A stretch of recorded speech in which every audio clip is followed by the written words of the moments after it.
أعوذ بالله من الشيطان الرجيم. بسم الله الرحمن الرحيم.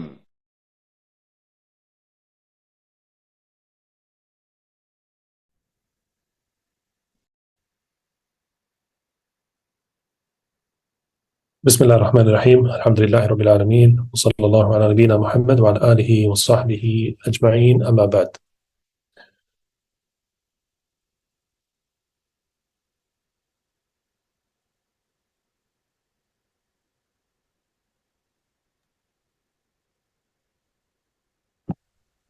بسم الله الحمد لله والصلاة والسلام على رسول الله وعلى آله وأصحابه أجمعين، أما بعد.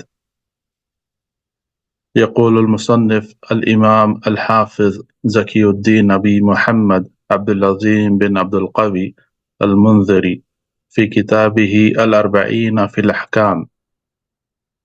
الحديث الثاني عن أبي هريرة رضي الله عنه إن النبي صلى الله عليه وسلم قال: إذا استيقظ أحدكم من نومه فلا يغمس يده في الإناء حتى يغسلها ثلاثا فإنه لا يدري أين باتت يده. أخرجه مسلم. بارک اللہ فیک. تو یہ دوسری حدیث ہے، ابو ہریرہ سے مروی ہے صحیح مسلم میں، جس کے الفاظ اس طریقے سے ہیں کہ نبی کریم صلی اللہ علیہ وسلم نے فرمایا کہ اذ استيقظ احدكم من نومه، تم میں سے کوئی جب اپنی نیند سے جاگے، فلا یغمس یدہ فی الاناء، تو اپنے ہاتھ جو ہیں کوئی برتن میں نہ ڈالے، حتی یغسلها ثلاثا، جب تک کہ اپنے ہاتھ 3 مرتبہ نہ دھو لے. فَإِنَّهُ لَا يَدْرِي أَيْنَ بَاتَتْ يَدُهُ، اس لیے کہ وہ نہیں جانتا ہے کہ رات بھر اس کا ہاتھ کہاں رہا ہے. تو سب سے پہلے علماء نے اس حدیث کے تعلق سے یہ بیان کیا ہے کہ یہ حدیث اسلامی شریعت کا جو طہارت کے اعتبار سے جو بہت ہی زیادہ اہتمام ہے، اس کے ضمن میں یہ ایک حدیث گنی جاتی ہے. اور آپ جانتے ہیں کہ پاکی صفائی جو ہے، یہ اس کو کہا گیا ہے کہ یہ ایک ایمان کا حصہ ہے. تو یہاں پر ایمان سے مراد عمل ہے، نہ کہ عقیدہ. تو عمل، طہارت جو ہے وہ عمل ہے، اور وہ اس کو ایمان میں شامل کیا گیا ہے. بہرحال تو یہ حدیث جو ہے، اس میں یہ حکم دیا گیا ہے کہ جب کوئی شخص اپنی نیند سے جاگے تو کسی بھی برتن میں اپنے ہاتھ ڈالنے سے پہلے اس کو 3 بار دھو لے. اب اس کے تعلق سے جو احکام بیان کیے ہیں علماء نے، ان کے الگ الگ اقوال ہیں. دیکھیں، احکام فقہ وغیرہ میں علماء کے درمیان اختلاف ہوتا ہے. وہ کوئی علماء اس طریقے سے کہتے ہیں اور کوئی علماء اس طریقے سے کہتے ہیں. اور یہ جو خلاف ہے، یہ خلاف جاننا بہت ہی زیادہ ضروری ہے. اسی لیے علماء کہتے ہیں کہ جو خلاف کو نہیں جانتا ہے اس کو فقہ نہیں آتا ہے. تو فقہ اور احکام، اصول، قواعد، یہ سب جاننے کے لیے علماء کے درمیان جو خلاف ہے اس کو بھی جاننا ضروری ہے. خلاف جو ہے ضروری نہیں ہے کہ خلاف کا مطلب ہے کہ وہ ایک دوسرے سے ان کا ٹکراؤ ہے. خلاف کے بھی الگ الگ قسم ہے، اس میں تفصیل میں جانے کا موقع نہیں ہے یہاں پر. لیکن اس حدیث کے الفاظ اور اس حدیث کے جو احکام ہیں، اس کے تعلق سے جو علماء نے کہا ہے اس کو ہمیں دیکھنا ضروری ہے، کیونکہ یہی علم ہے. علم یہ ہے کہ آپ جانیں کہ سارے علماء نے اس کے تعلق سے کیا کہا ہے، اور یہ ضروری ہے کہ جو سکھا رہا ہے اس کے اوپر یہ ضروری ہے، اس کے اوپر واجب ہے کہ وہ خلاف بھی بیان کرے، سامنے والے سننے والے کے آگے اس کو رکھیں، کیونکہ یہ علم ہے. یہ نہیں کہ وہ جو صحیح سمجھتا ہے صرف اس کو ہی وہ بیان کرے. تو اگر صرف اس نے ویسا کیا تو یہ معاملہ صراحتاً یہ خطرناک معاملہ ہے، اور نعوذ باللہ یہ علم چھپانے کے حکم میں نہ آ جائے۔ اور علم چھپانا جو ہے یہ یہودیوں کی خصلت ہے، جس سے اللہ سبحانہ وتعالیٰ نے ہم کو قرآن میں آگاہ کیا ہے، تو آپ کو جاننا ضروری ہے علماء نے کیا کہا ہے، ائمہ نے کیا کہا ہے، امام محمد نے کیا کہا ہے، امام شافعی نے کیا کہا ہے، امام مالک نے کیا کہا ہے، امام ابو حنیفہ نے کیا کہا ہے رحمہم اللہ جمیعاً۔ تو یہ سب جاننا ضروری ہے۔ تو جب تک آپ یہ سب باتیں نہیں جان لیں گے تب تک آپ کے پاس پورا مکمل اور صحیح علم آپ تک نہیں آئے گا۔ تو بہرحال اس حدیث کے الفاظ میں جو پہلا جو لفظ ہے وہ ہے نوم۔ نوم کا مطلب ہے نیند۔ تو اذ استيقظ احدكم من نومه، جب تم میں سے کوئی اپنی نیند سے جاگے، تو یہاں پر نیند سے مراد کیا ہے؟ تو اس میں علماء نے الگ الگ اقوال ذکر کیے ہیں اس کے تعلق سے۔ بعض نے کہا ہے کہ یہ نیند جو ہے یہ رات کی نیند ہے، اور بعض نے کہا ہے کہ نہیں، یہ دونوں ہے، جو رات کو سوتے ہیں وہ بھی نیند ہے، اور جو دن کے وقت سوتے ہیں وہ بھی نیند، کیونکہ رات کی نیند جو ہے عربی میں اس کو کہتے ہیں بیتوتہ۔ بیت گھر، اور بیتوتہ جو ہے وہ رات کی نیند کو کہتے ہیں۔ رات کو جو سونا ہے اس سونے کو بیتوتہ کہتے ہیں، اور جو دن کا جو سونا ہے اس کو عربی میں کہتے ہیں قیلولہ، قاف سے قیلولہ۔ تو ہمارے پاس دو لفظ ہیں، ایک بیتوتہ ہے اور ایک قیلولہ ہے۔ قیلولہ کو وہاں پر ہندوستان میں خیر اللہ کہتے ہیں، اس کو تھوڑا یہ بدل دیا اس کو، لیکن اصل ہے وہ قیلولہ۔ تو اب یہ حکم جو ہے، یہ حکم کیا صرف رات میں جب کوئی شخص سو کے اٹھتا ہے اس کے لیے یہ حکم ہے، یا یہ حکم دن میں سونے اور رات میں سونے دونوں کے لیے ہے؟ اس میں اختلاف ہے علماء کا۔ امام شافعی رحمہ اللہ اور جمہور سے مراد مالکیہ، احناف، سارے جو مذاہب ہیں امام شافعی کے ساتھ، وہ کہتے ہیں کہ یہ حکم جو ہے یہ دونوں کے لیے ہے، رات میں سونے کے لیے اور دن میں سونے کے لیے بھی، کیونکہ یہاں پہ جو لفظ ہے این باتت، باتت کا مطلب رات گزارنا ہے، باتت کا مطلب ہے رات گزارنا۔ تو اختلاف ہوتا ہے نوم اور باتت کے درمیان۔ تو بعض علماء جیسا کہ امام احمد اور بعض اس کو کہتے ہیں ظاہری مذہب کہتے ہیں اس کے ماننے والے جو ہیں وہ کہتے ہیں کہ نہیں، یہ حکم صرف رات میں سونے کے لیے ہے۔ رات کی نیند سے جب کوئی اٹھے، رات میں سو کر جب کوئی اٹھے صبح، تو یہ حکم اس کے لیے ہے۔ لیکن بہرحال یہی خلاف ہے، یہ جاننا ضروری ہے۔ لیکن جمہور اور امام شافعی یہ کہتے ہیں کہ یہ دونوں نیند کے لیے ہے، بیتوتہ یعنی کہ رات کے سونے کے لیے بھی ہے، اور قیلولہ یعنی کہ دن کے سونے کے لیے بھی ہے، کیونکہ نبی کریم صلی اللہ علیہ وسلم نے یہاں پر علت بیان کی ہے۔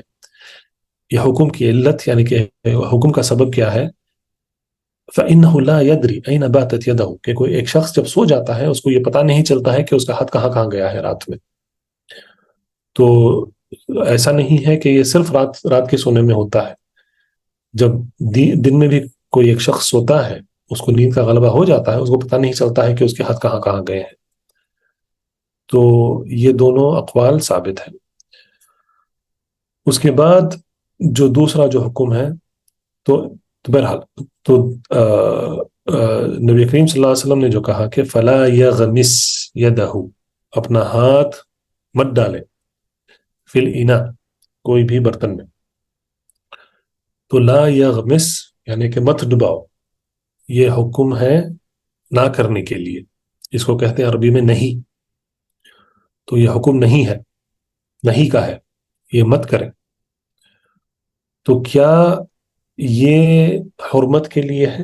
یعنی کیا کوئی شخص اگر بغیر ہاتھ دھوئے اگر اس نے کوئی برتن میں اپنا ہاتھ ڈال دیا، کیا وہ حرام ہے یا کراہت ہے؟ اس میں بھی دو اقوال ہیں۔ جمہور کہتے ہیں، جمہور اہل العلم اور امام احمد، وہ کہتے ہیں کہ یہ تحریم جو ہے، یہ جو منع کیا گیا ہے وہ تحریم ہے، یعنی کہ حرام ہے، کیونکہ یہاں پر فلا یغمس کا لفظ استعمال ہوا ہے کہ اور مت ڈالو، تو جس چیز سے روکا جاتا ہے عربی کے اعتبار سے تو وہ یا تو حرام ہوتا ہے یا کراہت کے لیے ہوتا ہے. تو اسی لیے یہ جاننا ضروری ہے، حکم تکلیفی کیا ہے اور حکم وضعی کیا ہے، یہ جاننا ضروری ہے. یہ سب احکام جو ہے سمجھ میں آتے ہیں. تو یہاں پر تحریم بعض یعنی جمہور علماء نے اور امام احمد نے کہا کہ یہ جو حرمت ہے یہاں پر اس حدیث میں وہ تحریم کے لیے ہے، لیکن بعض نے کہا ہے کہ یہ کراہت کے لیے ہے. تو بہرحال یہ بھی خلاف موجود ہے. اور اس کے بعد جو برتن کا جو ذکر ہے یہاں پر فل اینا، اینا جو ہے وہ برتن کو کہتے ہیں عربی میں. اور مؤلف الامام المنذری رحمہ اللہ، انہوں نے کیوں اس کا ذکر یہاں پر کیا ہے؟ اس لیے کہ برتن میں وضو کا پانی رکھا جاتا ہے. اس لیے ہمارے پاس دو لفظ ہیں، ایک ہے وضو، واو کے اوپر فتحہ یعنی کہ وضو، اور دوسرا ہے اذو، واو کے اوپر ضمہ. تو اس میں اور اس میں فرق ہوتا ہے، وضو اور وضو میں فرق ہوتا ہے.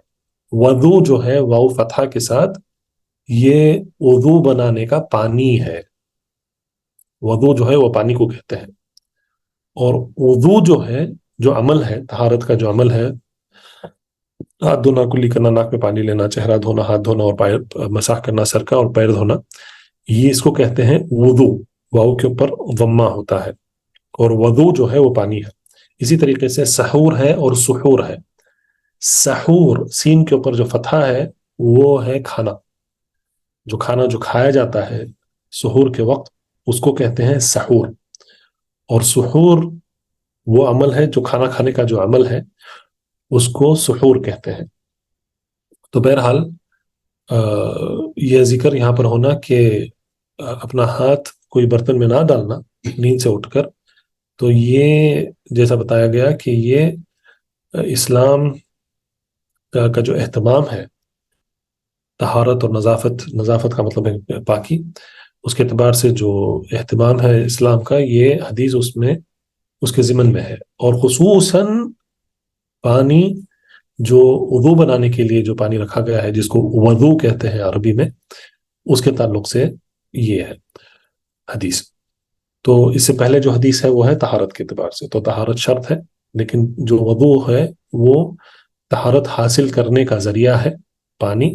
اور وہ پانی جو ہے وہ برتن میں رکھا جاتا ہے، تو ضروری ہے کہ جو پانی یعنی کہ جو وضو کے لیے استعمال کیا جاتا ہے وہ بھی پاک ہو. اسی لیے اللہ عالم، اسی لیے مؤلف رحمہ اللہ انہوں نے اس کا ذکر یہاں پر کیا ہے. اور اس میں تفصیل ہے، اگر آپ چاہیں تو آپ جو شروحات ہے، خصوصاً امام نووی کی جو شرح ہے صحیح مسلم کی، اس میں، اور فتح الباری جو ابن حجر نے کی ہے صحیح بخاری کی جو شرح ہے، اگر آپ تفصیل دیکھنا چاہتے تو یہ دو شروحات میں آپ دیکھ سکتے ہیں جا کر. انہوں نے بہت ہی زیادہ تفصیل میں اس مسئلے کو انہوں نے بیان کیا ہے. تو بہرحال یہاں پر جو حکم ہم کو ملتا ہے کہ جب کوئی بھی نیند سے جاگے، چاہے وہ رات کا سونا ہو یا چاہے دن کا سونا ہو، اگر اس کو کوئی برتن میں اگر اس کو ہاتھ ڈالنا ہے، خصوصاً اگر وضو بنانے کے پانی میں اگر اس کو ہاتھ ڈالنا ہے، تو اس کا ہاتھ جو ہے صاف ہونا ضروری ہے. اس کو 3 بار دھونا ہے، اور یہاں پر تین بار کا ذکر ہے، 3 ثلاثاً. جب تک کہ وہ 3 بار اپنا ہاتھ نہ ڈھولے، تب تک اس کو اجازت نہیں ہے کہ وہ کوئی برتن میں اپنا ہاتھ ڈالے. اب فَإِنَّهُ لَا يَدْرِ أَيْنَ بَاتَتْ يَدَهُ، کہ وہ شخص نہیں جانتا ہے کہ اس کا ہاتھ جب وہ سویا تھا باتت ہے رات گزارنا، لیکن علماء نے کہا ہے کہ باتت یہاں پر استعمال ہوا ہے لفظ، لیکن اس کا معنی ہے دن میں سونا اور رات میں سونا، دونوں کے لیے استعمال ہوتا ہے. اس کا پتہ نہیں اس کا کہاں کہاں گیا ہے. تو اس کے تعلق سے بھی علماء کا بہت سارے اقوال ہیں، لیکن ہمارے لیے یہ جان لینا کافی ہے کہ ہو سکتا ہے کہ اس کے ہاتھ میں کچھ گندگی لگ جائے، نجاست لگ جائے، جس سے برتن بھی گندا ہو جائے، اور خصوصاً وضو بنانے کا پانی اگر وہ ناپاک ہو جائے تو پھر اس کا الگ حکم بنتا ہے. تو یہ اس میں ایک اور جو حکم ہمیں پتہ چلتا ہے وہ یہ ہے کہ دیکھیں، اس سے پہلے جو بتایا گیا تھا کہ صلاح کے لیے شرط جو ہے وہ واجب ہے، یعنی کہ وضو جو ہے وہ واجب ہے، اور وضو بنانے کے لیے اس کا پانی بھی جو استعمال ہوتا ہے اس کا بھی پاک ہونا ضروری ہے. تو یہ تین جو احکام ہیں یہ ایک دوسرے سے جڑے ہوئے ہیں. سب سے اہم واجب ہے وہ ہے صلاح. صلاح کے لیے جو واجب ہے وہ ہے وضو، اگر ہم وضو کی ہی بات کریں، اور وضو کے لیے جو شرط ہے وہ یہ ہے کہ پانی قابل طہارت ہو، یعنی کہ پانی طہور ہو، پانی بھی پاک ہو.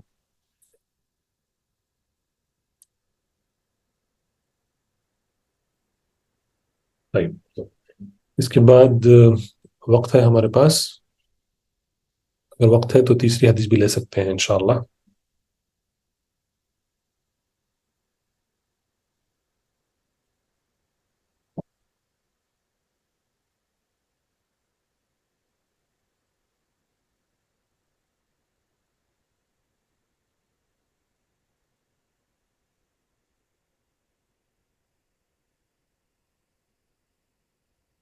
نعم.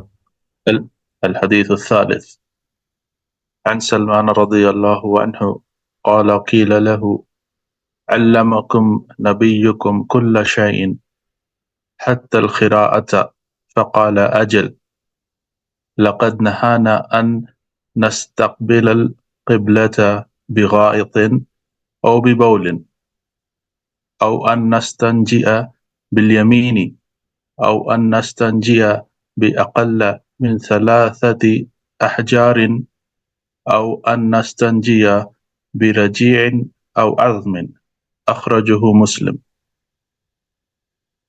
جزاک اللہ خیر. تو یہ تیسری حدیث ہے جو مؤلف الامام المنذری رحمہ اللہ انہوں نے اس کتاب میں ذکر کیا ہے. وہ حدیث سلمان الفارسی رضی اللہ عنہ ان سے مروی ہے. تو ان سے پوچھا گیا کہ تمہارے نبی نے صلی اللہ علیہ وسلم تمہیں سب کچھ سکھایا ہے یہاں تک کہ القراءہ جو ہے وہ اجلکم اللہ قضاء حاجت ہے، کیا وہ بھی کس طریقے سے کرنا ہے وہ بھی سکھایا ہے؟ تو سلمان رضی اللہ عنہ انہوں نے کہا اجل. اجل کا مطلب ہے ہاں. لقد نہانا ان نستقبل القبلة بغائط او ببول. تو انہوں نے کہا کہ نبی کریم صلی اللہ علیہ وسلم نے ہمیں منع کیا ان نستقبل القبلہ، کہ ہم قبلہ رخ ہوں. قبلہ رخ، ان نستقبل القبلة بغائط. غائط کا مطلب ہے اکرمکم اللہ جس کو اردو میں کہتے ہیں پیخانہ، اس کے لیے، اور بی باول، اور پیشاب کے لیے، پیشاب کرنے کے لیے. تو اس کو کہتے ہیں قضاء حاجت، اپنی حاجت کا قضا کرنا. تو قضاء حاجت کے دوران قبلہ رخ ہونے سے نبی کریم صلی اللہ علیہ وسلم نے منع کیا ہے. تو یہاں پر انہوں نے ایک حصہ ذکر کیا ہے. یہاں پر پہلے ہم حدیث کے الفاظ دیکھ لیں، اس کو سمجھ لیں. اس کے بعد ہم انشاءاللہ اس کے تعلق سے جو احکام ہیں اس کو دیکھیں گے. تو سب سے پہلے جو سلمان رضی اللہ عنہ انہوں نے جو ذکر کیا ہے کہ قضاء حاجت کے دوران قبلہ رخ ہونا سے منع کیا ہے نبی کریم صلی اللہ علیہ وسلم نے. دوسرا جو انہوں نے کہا ہے وہ ہے کہ وہ او ان نستنجی بالیمین. نستنجی یا استنجا جو ہے یہ پاکی اختیار کرنا ہے. قضاء حاجت کے بعد جو پاکی ہم کرتے ہیں اس کو استنجا کہتے ہیں. بالیمین، اب سیدھے ہاتھ سے پاک کرنا، آگے والا حصہ یا پیچھے والا حصہ. سیدھے ہاتھ سے پاک کرنے سے منع کیا ہے نبی کریم صلی اللہ علیہ وسلم نے. یعنی کہ اگر پاک کرنا ہے تو ہم کو اپنا بایاں ہاتھ استعمال کرنا ہے، دایاں ہاتھ نہیں استعمال کرنا ہے بلکہ بایاں ہاتھ استعمال کرنا ہے. تیسری جو بات انہوں نے بتائی یہاں پر سلمان رضی اللہ عنہ نے کہا کہ او ان نستنجی باقل من 3 احجار. یہاں پر سلمان نے استنجا کا لفظ استعمال کیا ہے، 3 پتھر سے کم نہ استعمال کریں پاکی حاصل کرنے کے لیے. او ان نستنجی برجیع او عظم، اور ہم استنجا کے لیے رجیع کا مطلب ہے گوبر، جو جانور کے جو کوئی جانور کھا کے جو پیچھے سے اس کا نکلتا ہے گوبر، اس کو کہتے ہیں رجیع. او عظم، عظم ہے ہڈی، تو ان سے بھی پاکی لینے سے منع کیا ہے نبی کریم صلی اللہ علیہ وسلم. تو کتنے احکام ذکر ہوئے یہاں پر. سب سے پہلے رخ، قضاء حاجت کے دوران کون سا رخ اختیار کرنا ہے اس کا ذکر یہاں پر ہے. دوسرا ہے کہ کون سا ہاتھ استعمال کرنا ہے پاکی کے لیے. تیسرا ہے استنجا کے لیے کیا عدد میں استعمال کرنا ہے. اگر پانی کے علاوہ استنجا کریں تو اس کا عدد کتنا ہونا چاہیے، تو 3 سے کم نہیں ہونا چاہیے. اور یہ بھی منع کیا ہوا ہے، یہ چوتھا حکم ہے کہ گوبر سے، یا میں گوبر کہہ رہا ہوں لیکن ہم جانتے ہیں کہ گوبر جو ہے یہ گائے کا ہوتا ہے، لیکن عموماً جو ہر ایک جانور کا ہوتا ہے، چاہے گائے، بیل، بھینس، اونٹ، جو بھی ہے، اس کا جو بھی اس کے پیٹ سے جو نکلتا ہے یہ سارا اس حکم میں آ جاتا ہے وہ. اور ہڈی استعمال کرنے سے نبی کریم صلی اللہ علیہ وسلم نے منع کیا ہے. تو سب سے پہلے جو حکم یہاں پر ہے کہ لقد نہانا ان نستقبل القبلة بغائط او ببول، قضاء حاجت کے دوران قبلہ رخ ہونے سے منع کیا ہے نبی کریم صلی اللہ علیہ وسلم. تو اس میں سلمان نے صرف قبلہ رخ ہونے کا ذکر کیا ہے، قبلہ رخ ہونے کا انہوں نے ذکر کیا ہے. لیکن ایک اور حدیث سے یہ ثابت ہوتا ہے کہ قبلے کی طرف قضاء حاجت کے دوران پیٹھ بھی نہیں دکھانا ہے. تو دونوں ثابت ہے حدیث سے. نہ قبل رخ ہونا ہے یعنی کہ اپنا چہرہ قبلے کی طرف کرنا ہے قضاء حاجت کے دوران، اور نہ اپنی پیٹھ قبلہ رخ کرنا ہے. تو دونوں سے نبی کریم صلی اللہ علیہ وسلم نے منع کیا ہے. لیکن یہ جو حرمت ہے، یعنی کہ یہ حکم حرام ہے، اس کا حکم کیا ہے کہ تحریم ہے، حرام ہے کہ قبلہ رخ ہو یا اپنی پیٹھ قبلے کی طرف کریں قضاء حاجت کے دوران.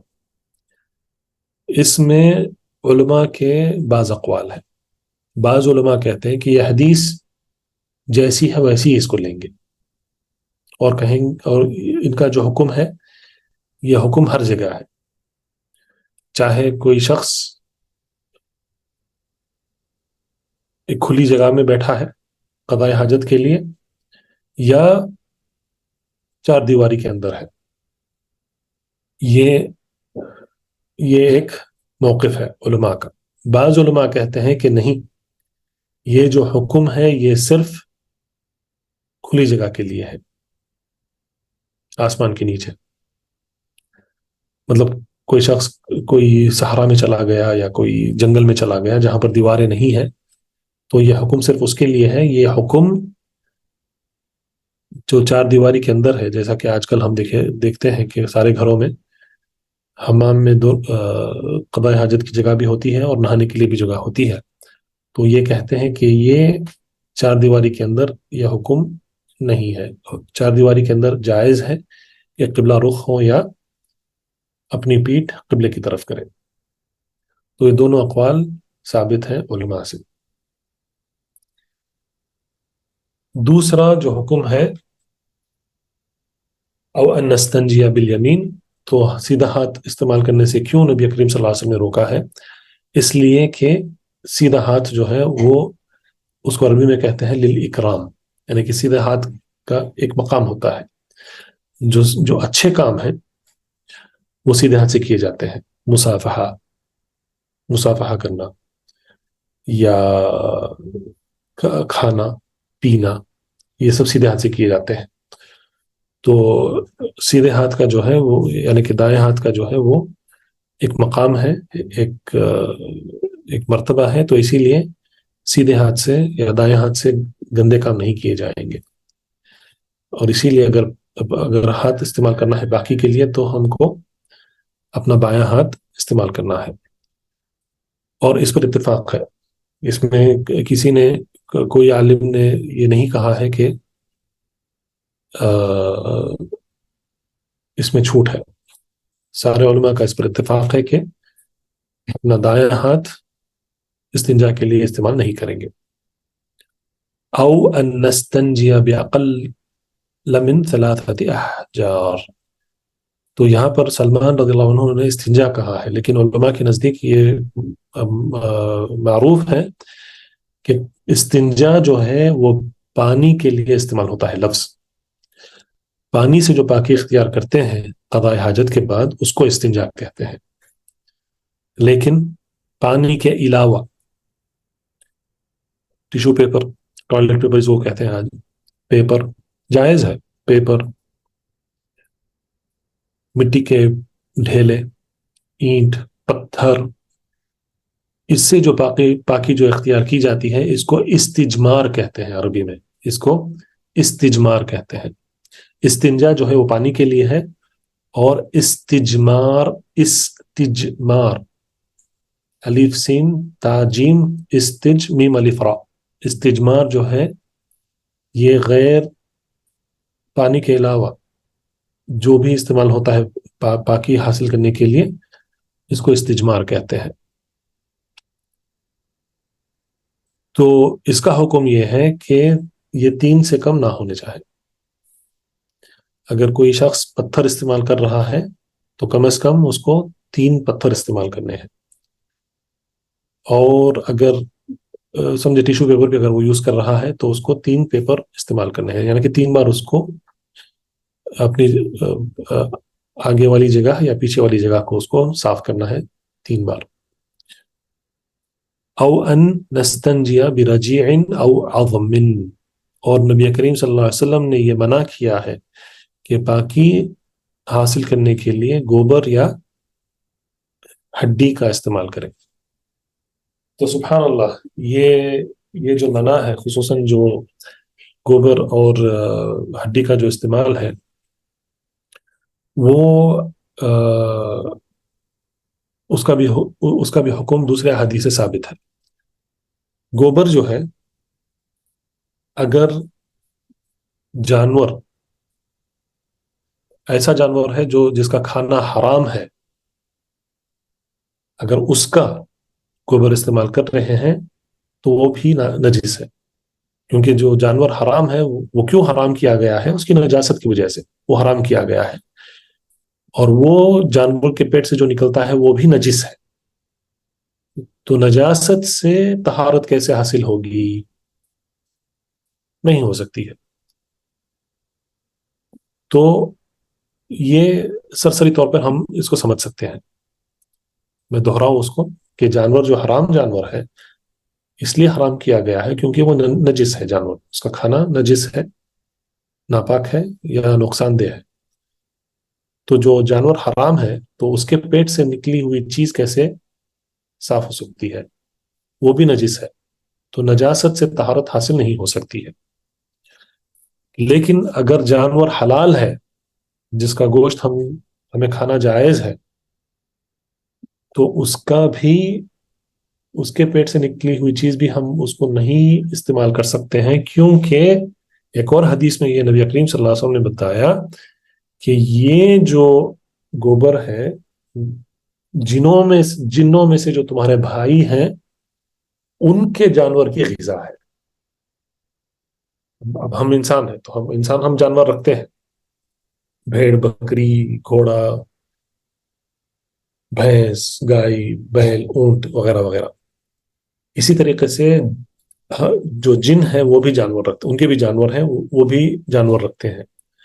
اور اس حدیث میں نبی کریم صلی اللہ علیہ وسلم نے کہا کہ یہ تمہارے جانوروں کے یعنی کہ جو حلال جانور ہیں ان کے پیٹ سے نکلا ہوا جس کو میں گوبر کہہ رہا ہوں، وہ جو ہے جو جنوں میں سے جو تمہارے بھائی ہیں ان کے جانوروں کے لیے یہ غذا ہے. تو اس لیے یہ حرمت ہے. ہڈی کا حساب بھی ویسا ہی ہے. اگر ہڈی کوئی حرام جانور کی ہڈی ہے تو وہ نجس ہے، تو اس سے نجاست حاصل نہیں کی جائے گی. اور اگر ہڈی ہے وہ ہڈی حلال جانور کی ہڈی ہے تو نبی کریم صلی اللہ علیہ وسلم نے جو پہلی حدیث میں نے ذکر کیا، اسی حدیث میں نبی کریم صلی اللہ علیہ وسلم نے کہا کہ یہ ہڈیاں جو ہیں جو تم کھا کے جو پھینکتے ہو، یعنی کہ حلال جانور کی جو ہڈیاں ہوتی ہیں وہ ہڈیاں جنوں میں سے جو تمہارے بھائی ہیں یہ ان کے لیے غذا ہے، تو وہ اس ہڈی کو کھاتے ہیں. سبحان اللہ. تو یہ غیب کی باتیں ہیں جو نبی کریم صلی اللہ علیہ وسلم نے ہم نے بتائی ہے. تو ہمارا ایمان ہے اس پر اور ہمارا عقیدہ ہے اس پر کہ یہ ایسا ہی ہے. بعض علماء نے کہا ہے کہ جو حلال جانور کی جو ہڈی جو ہم کھاتے ہیں، انسان جو کھا کے پھینکتے ہیں اور جن آ کر اس کو کھاتے ہیں، تو بعض علماء نے کہا ہے کہ اللہ سبحانہ وتعالیٰ واپس اس پر گوشت پنا دیتے ہیں ان ہڈیوں پر، اور وہ گوشت جو ہے وہ جن کھاتے ہیں. لیکن اس کی کوئی دلیل نہیں ہے، لیکن یہ ایک شرح میں نے اس کو پڑھا تو میں نے سوچا کہ میں اس کو بھی آپ کے سامنے رکھوں. لیکن عموماً حکم یہ ہے کہ گوبر اور ہڈی کا استعمال نہیں کرنا ہے استجمار کے لیے.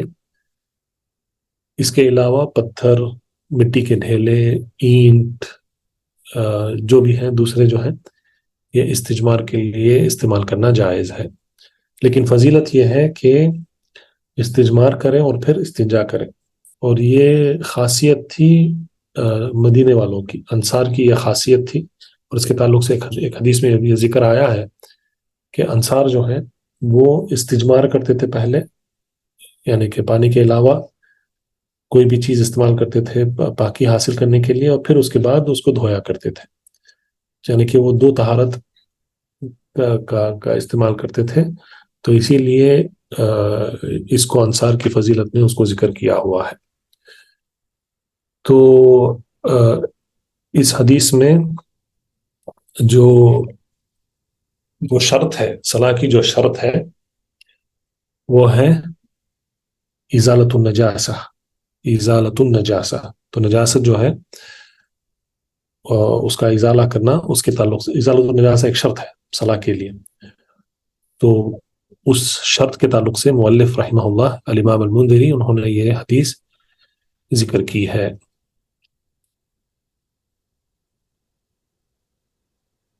اور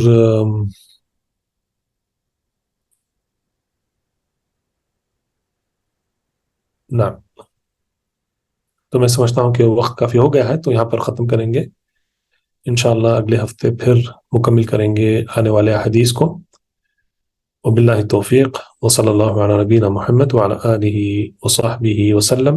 سبحانک اللہم بحمدک، اشہد ان لا الہ الا انت، استغفرک واتوب الیک. اللہم علمنا ما ينفعنا وانفعنا بما علمتنا وزدنا علما وتوفيقا.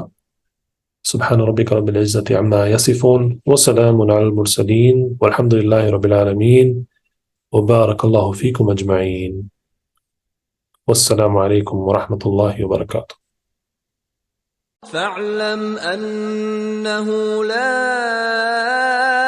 إله إلا اللَّهُ وَاسْتَغْفِرْ لِذَنبِكَ